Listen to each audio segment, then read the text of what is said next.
मित्रों नमस्कार। आज मैं फिर पर्दे के पीछे हूँ और आप मेरी शक्ल नहीं देख रहे हैं, और जिनकी शक्ल आप देख रहे हैं वो आपसे खूब अच्छे परिचित है और आप उनसे खूब अच्छे परिचित हैं। आप इनसे कई कहानियाँ, कई कविताएं सुन चुके हैं और कई महत्वपूर्ण प्रसंग सुन चुके हैं। ये है डॉक्टर मुरलीधर जी चांदनीवाला, और आज फिर आपके लिए एक बड़ा सुखद और रोचक और लगभग अविश्वसनीय प्रसंग आपके सामने प्रस्तुत करने के लिए इनको आज मैंने जबरन तैयार किया है, इनका निश्चयपूर्वक। सर थोड़ा हंसिए तो सही। होता क्या है मित्रों, हमारा अतीत कभी हमारा साथ नहीं छोड़ता है, और अच्छा माने या बुरा माने, हमें सुख हो दुख हो, हम अतीत की मरम्मत कभी नहीं कर सकते। वो जैसा है वैसा का वैसा बना रहता है, और हमें उसी अतीत से अपने अनुकूल जिससे कई एक भाव स्वीकार करने पड़ते, ग्रहण करने पड़ते हैं। उनसे प्रेरणा भी ली जा सकती है, उन पर शर्मिंदा भी हुआ जा सकता है और उस पर हम गर्वित भी हो सकते हैं। तो ऐसा ही एक प्रसंग है जो समूचे रतलाम शहर के लिए एक ऐसा प्रसंग है जिस पर आप प्रसन्न भी हो सकते हैं, खुश भी हो सकते हैं। यदि अधिक संवेदनशील हुए तो शायद आप थोड़े लज्जित भी हो जाएं। अपने काम की बात आप कैसे इस प्रसंग से निकाल सकते हैं आप पर निर्भर करता है। अब चांदनीवाला जी से उसके लिए मैं बात करूं उससे पहले आपसे निवेदन है सदैव की तरह के मेहरबानी करके मेरा ये चैनल सब्सक्राइब कर लीजिएगा। बैरागी की बातें हैं, इस वीडियो को लाइक कीजिएगा, साझा कीजिएगा, शेयर कीजिएगा और अपने मित्रों तक पहुंचाइएगा, और टिप्पणी अवश्य कीजिएगा कि चांदनीवाला जी का ये प्रसंग आज का आपको कैसा लगा और इसकी प्रतिक्रिया आप पर कैसी हुई। यदि आप रतलाम के हैं तो बताइएगा कि एक रतलामी के रूप में इस प्रसंग को आप किस तरह से लेते हैं। चांदनीवाला जी, आपसे बार बार सुना है, मैंने बार बार सुना है। मेरी मजे की बात है कि मेरी पत्नी कहती है कि उस प्रसंग में मैं भी उपस्थित था लेकिन मुझे कुछ भी याद नहीं आता है, और मेरी पत्नी मुझे उसके लिए कई बार प्रताड़ित कर धिक्कारती है मुझे। ये जो शरद जोशी यहाँ पधारे थे एक आयोजन में, हाँ, और उनके साथ जो कुछ हुआ था या किया था या उसके बाद जो कुछ भी हुआ है, मैं कुछ भी पूछूं, आपसे निवेदन है कि मेहरबानी करके पूरा प्रसंग हमें सुनाइए, क्या हुआ था। देखिए मैं यहाँ 1984 में रतलाम आया जी और यहाँ आने के पीछे कारण यही था कि ये मुझे ऐसा लगता था कि रतलाम बड़ा साहित्यिक शहर है। जी डॉक्टर जय कुमार जलेज यहाँ जी जी थे, यहाँ पर चंद्रका देवता जी यहाँ से जा चुके थे। हाँ और यहाँ का जो पूरा इतिहास है मुझे लगता था कि बड़ा यहाँ साहित्यिक माहौल यहाँ पर है, इसलिए मैंने रतलाम में आना पसंद किया था। जी जी जी और आने के अगले ही वर्ष जब शरद पूर्णिमा होती है यहाँ पे, तो उन दिनों में शरद पूर्णिमा के दिन रात को अखिल भारतीय कवि सम्मेलन हुआ करता था। रतलाम में कवि सम्मेलन की बड़ी सुदीर्घ परंपरा, बड़ी सुदीर्घ परंपरा रही है। नीरज तो यहाँ बार बार आए हैं और गोपाल सिंह नेपाली यहाँ पर रहे हैं, और समृद्ध परंपरा रही है कवि सम्मेलन। 3 शायर, उनके नाम बोल रहा हूँ, तीनों शायर एक साथ एक ही मंच, एक साथ यहाँ रतलाम में उपस्थित हुए। हाँ बिल्कुल, वो प्रसंग फिर कभी जी आज हम वो प्रसंग सुनाइए शरद जोशी वाला। बिल्कुल बिल्कुल। तो स्वाभाविक हमारे मन में रुचि थी, और अगर अच्छे कवि आ रहे हो कवि सम्मेलन में, जी हाँ सामान्य तौर पर हम कवि सम्मेलन में जाते नहीं है, हाँ जी, लेकिन एक अच्छे शीर्षस्थ कवि आ रहे हो, जिनका नाम सुन रखा हो, जिनको अपनी किताब में मैं कई बार पढ़ रखा हो, तो उनको मंच पे देखने का एक चाव तो रहता है। जैसे हरिवंश राय बच्चन हैं, सुमन जी हैं, नीरज हैं, इनको सुनने की इच्छा तो होती है। रामदास दिनकर हैं, जी ये मंची कवि भी रहे हैं। तो पता चला कि यहाँ शरद पूर्णिमा के दिन के कवि सम्मेलन है, और उसमें गोपाल दास नीरज आ रहे हैं, और हमारे खास करके मेरे बड़े चाहे गए, मेरे मन के रुचने वाले जो व्यंग्यकार हैं शरद जोशी उसमें आने वाले हैं जी। तो स्वाभाविक रूप से उस कवि सम्मेलन में तो जाना ही था। हमारे बच्चे दोनों बहुत छोटे छोटे थे, हम पत्नी, हम चारों, स्मृति और विनय, स्मृति और विनय जी, और हमारे श्रीमती जी, हम चारों उस कवि सम्मेलन श्रीमती जी मतलब प्रतिभा जी, जी जी। हम गए। और मुझे याद आता है आपका जो आपका पोलो ग्राउंड है, इसके पीछे की साइड में मंच बना हुआ था जी। बहुत ज्यादा तामझाम नहीं हुआ करता था उनमें। अरे हाँ, मंच बहुत छोटा होता था, और बैठने के लिए भी कोई बहुत कुर्सियां नहीं होती थी, सब लोग नीचे ही बैठते थे, दरी बिछा करके।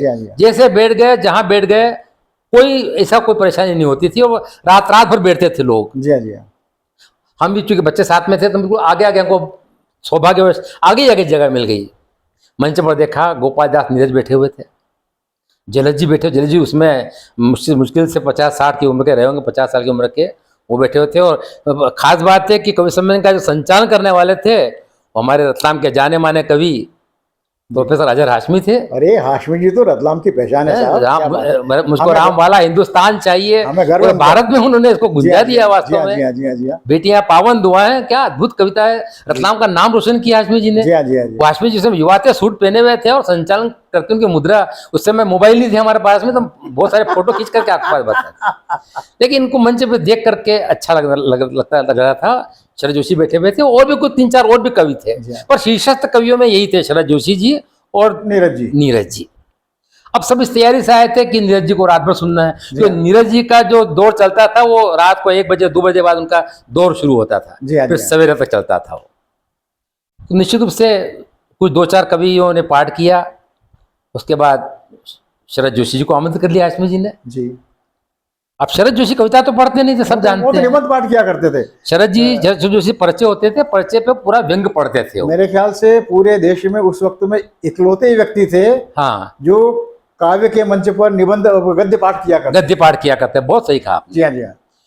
और अद्भुत ढंग से पढ़ते थे वो, और चेहरे पे इतनी गंभीरता थी, भाव नहीं आते थे, न मुस्कुराते थे, सीधे सीधे पढ़ते थे वो। जी हाँ। वो लोगों को जैसा दंश चुभता था जब वो बोलते थे। तो वो खड़े हुए, एक कागज निकाला, उन्होंने पढ़ना शुरू किया। मुश्किल से 15-20 पंक्तियां पढ़ी होगी उन्होंने, कुछ जी। ज्यादा पढ़ी होगी। लोगों ने उनको हुट कर दिया, रतलाम के लोगों ने। ओह, क्या बात है। हम तो समझ रहे कि नहीं, क्या शरद जोशी व्यंग पढ़ रहे हैं, और रतलाम की साहित्य प्रेमी जनता, हम तो ये मान के बैठे थे कि हमारे पीछे जो लोग बैठे हुए हैं सब रतलाम के साहित्य प्रेमी है, जी जी। और श्री शरद जोशी से परिचित है, शरद जोशी के की व्यंग्य शैली से परिचित ही होंगे।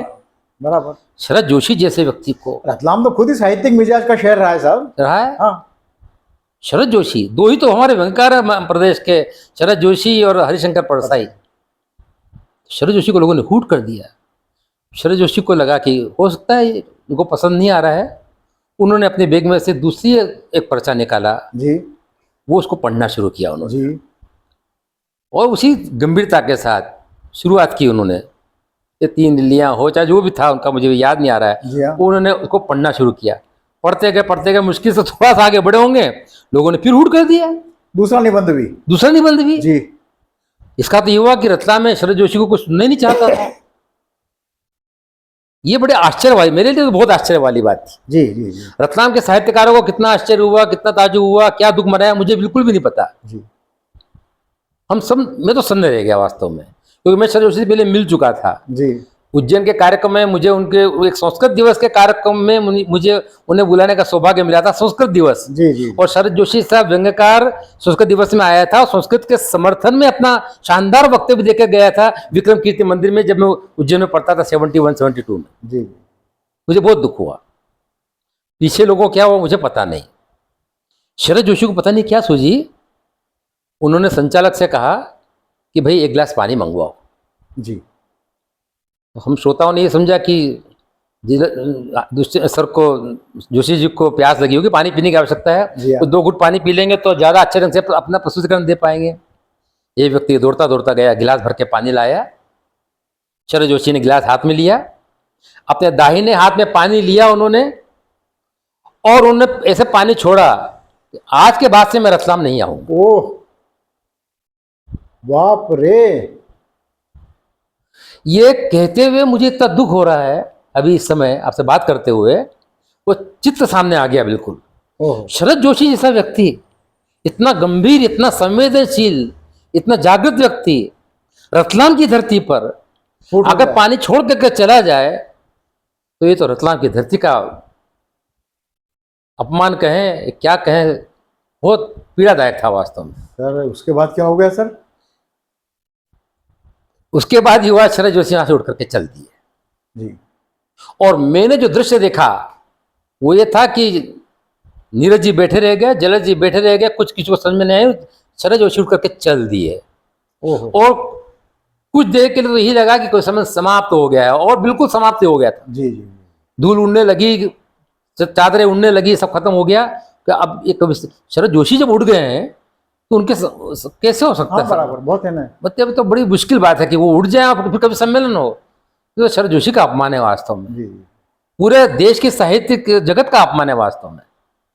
हम सब उठ करके चले आए, हम लोग घर आ गए बाद में। तो मुझे क्या हुआ मुझे कुछ भी नहीं पता, जी। और मुझे यही पता है कि कवि सम्मेलन स्थगित हो गया, समाप्त हो गया शरद जोशी के उठने के साथ। हाँ हाँ हाँ।